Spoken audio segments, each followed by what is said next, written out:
Olá, pessoal. Eu sou Mara Rubia Rodrigues Martins, pedagoga, psicopedagoga clínica institucional, mestre em psicologia e doutora em ciências da informação. E hoje nós vamos falar sobre o decreto número 12.686, de 20 de outubro de 2025. É um decreto que institui a Política Nacional de Educação Especial Inclusiva e a Rede Nacional de Educação Especial e Inclusiva. Nós vamos fazer 5 vídeos nessa série sobre o capítulo 2 desse decreto. Se você quiser saber sobre o decreto na íntegra, ele está lá no Telegram, Mara Rubia Martins. Tem o decreto na íntegra para vocês. E nós vamos nos deter no capítulo 2º, tá? Que fala da organização e da oferta do atendimento educacional especializado.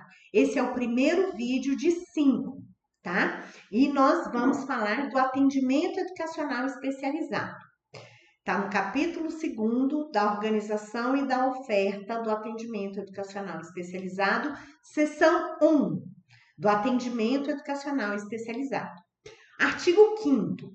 O atendimento educacional especializado, o AEE, é atividade pedagógica. Isso é importante, daqui a pouco a gente vai descobrir por quê, né? Então, é um atendimento pedagógico de caráter complementar à escolarização de pessoas com deficiência e transtorno do espectro autista e suplementar a escolarização das pessoas com altas habilidades ou superdotação, tá? Então, o AE, gente, é uma atividade pedagógica, tá? Ela está ligada a um serviço prestado na escola, tá? Como complemento para aqueles estudantes com deficiência ou com transtorno do espectro autista, então ele vai ser um serviço complementar ou suplementar para aqueles que têm altas habilidades, superdotação. Quero, assim, deixar claro que é um decreto nacional, tá? Então, ele serve em todo o território, ele é um decreto que diz respeito a todo o território nacional, escolas públicas e privadas, tá? Então, é só para deixar bem claro isso. No artigo 6º, são objetivos do AEE. Primeiro, qualificar as condições de acesso, permanência, participação e aprendizagem dos estudantes que são público-alvo. Qual é o público-alvo? A gente falou no artigo anterior. Estudantes com deficiência, transtorno do espectro autista, altas habilidades ou superdotação. Então, esse é o público-alvo aqui, quando a gente fala de público-alvo da educação especial, certo? E aqui ele fala de 4 pilares: acesso, permanência, participação e aprendizagem. Ou seja, esses estudantes público-alvo, né, da educação especial, as pessoas com deficiência, os estudantes com deficiência, TEA e altas habilidades de superdotação, eles precisam, né, é o objetivo desse atendimento. Eles precisam ter acesso à educação, é um pilar, permanecer na educação, participar da sua educação e aprender. Então, sempre a gente tem que lembrar que nós estamos num espaço pedagógico, num espaço escolar. Então, a gente precisa se preocupar com a escolarização, ok? Segundo, identificar estudantes que são alvo público da educação especial por meio de estudo de caso. Por isso é que a gente falou lá, muita atenção, que o AEE é uma atividade pedagógica. Aqui a gente não vai se deter às questões médicas, tá? Então, a gente vai se deter a questões pedagógicas. O nosso estudante precisa de atividades de atendimento educacional especializado, então a gente vai fazer um estudo de caso para verificar se realmente ele precisa. Então, é vamos dizer assim, é um serviço pedagógico, né? Terceiro, desenvolver e organizar recursos pedagógicos e de acessibilidade que assegurem o acesso, a permanência, a aprendizagem e a participação dos estudantes. Então, um dos objetivos é justamente organizar os recursos necessários para que esses estudantes tenham acesso, eles participem, eles permaneçam e eles aprendam, tá? Quarto, contribuir para o desenvolvimento de recursos didáticos e estratégias pedagógicas. Então, um dos objetivos é contribuir, favorecer o desenvolvimento dos recursos didáticos necessários para que esses alunos aprendam. Então, precisa se pensar, se planejar, se organizar, produzir ou conseguir esses recursos didáticos, né, necessários, assim como as estratégias que a gente utiliza, as estratégias pedagógicas que a gente utiliza na escola. Quinto, sistematizar e articular o trabalho dos diferentes profissionais de educação envolvidos com o atendimento desses estudantes. Então, primeiro, tem que sistematizar, ou seja, organizar aí e promover essa articulação, ou seja, esse entendimento, essa comunicação, essa interação dos diferentes profissionais envolvidos aí na educação. Então, assim, não deixar só a cargo do professor regente ou só de um profissional, tá? Então, tem que ter uma articulação de todos os profissionais aí da escola, todos os profissionais envolvidos. Sexto objetivo, promover condições para a continuidade de estudos dos estudantes que são público-alvo da educação especial até os níveis e as etapas mais elevados. Então, gente, é assim, da educação infantil à universidade. Ela perpassa todos os níveis de ensino, tá? Então, o atendimento educacional especializado, ele é para todos os estudantes em todos os níveis de ensino, tá? Todos os estudantes público-alvo, aí que a gente já falou no início do vídeo, tá? Então, não é só para a educação infantil, não é só para o ensino fundamental, né? Não é só para a educação básica. A gente está falando aqui de todos os níveis de ensino. Inclusive, além de todas as etapas, em todas as fases, ao longo de toda a vida, tá? Então, também está ligado ao ensino médio, ao ensino profissionalizante, ao ensino superior, tá?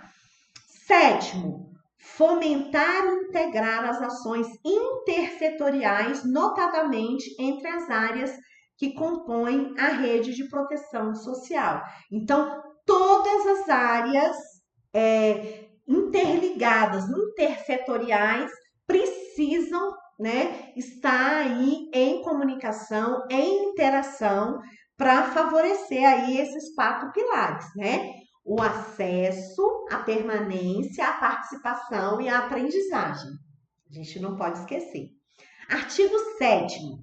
A garantia do atendimento educacional especializado integrado ao projeto político-pedagógico do estabelecimento de ensino, com a participação da família e do estudante, será regulamentada pelo ministro de Estado de Educação. Então, já tem aí uma previsão, né, da participação da família e do próprio estudante aí na garantia do AE, que deve constar no projeto político-pedagógico de cada escola, Então, na hora que a escola for elaborar agora o projeto político-pedagógico, o PPP, né, ela já tem que pensar aí como ela vai oferecer o atendimento educacional especializado para o público aí da educação especial. Artigo 8º. A matrícula no AEE não poderá ser substitutiva à matrícula e à frequência na classe comum. Então, lembrando que o aluno precisa estar matriculado, né, na classe comum lá do ensino regular. E o atendimento educacional especializado é um serviço que vai complementar ou suplementar essas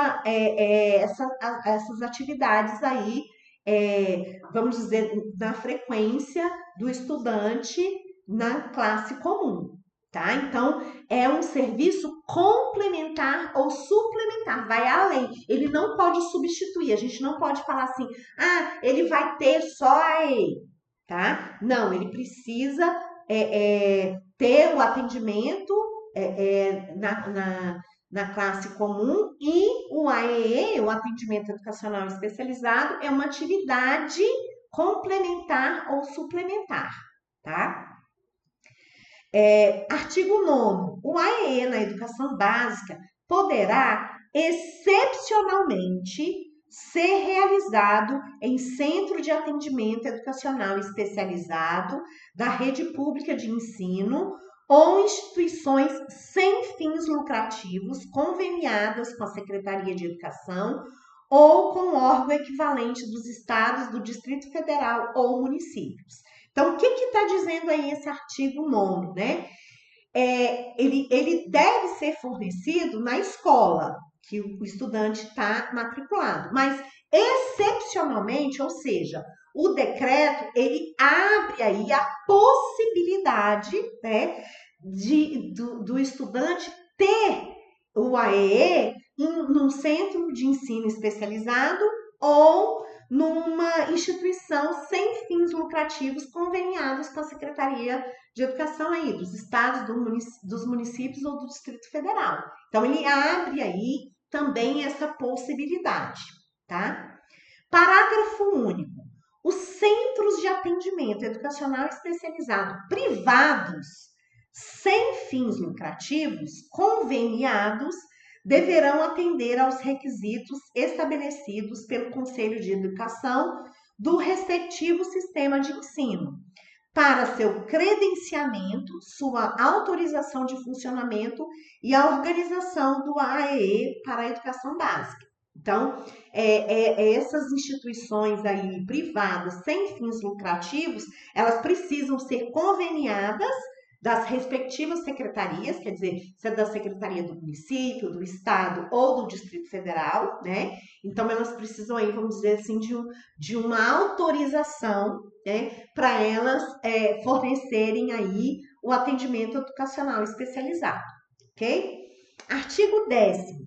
Nas instituições federais de educação superior, o AEE será efetivado pelos núcleos de acessibilidade para a garantia do acesso pleno aos estudantes que são público-alvo da educação especial.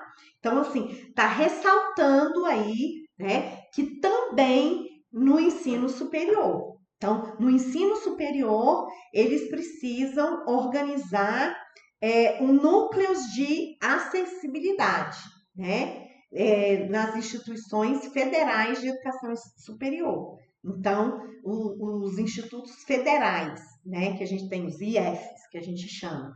Então, eles precisam ter um núcleo aí especializado para dar acessibilidade aos estudantes. Parágrafo único. São núcleos de acessibilidade os grupos colegiados e as estruturas nas instituições de educação superior que promovem ações para eliminação de barreiras físicas, comunicacionais, informacionais, entre outros. Ou seja, eles precisam eliminar as barreiras para que os estudantes aprendam. Então, esse, gente, foi o nosso primeiro vídeo falando aí sobre o decreto 12686 de 2025, né? No capítulo 2 da organização da oferta do AEE. Então, nesse vídeo, nós falamos da seção 1 do atendimento educacional especializado. No próximo vídeo, nós vamos falar da seção 2, do estudo de caso.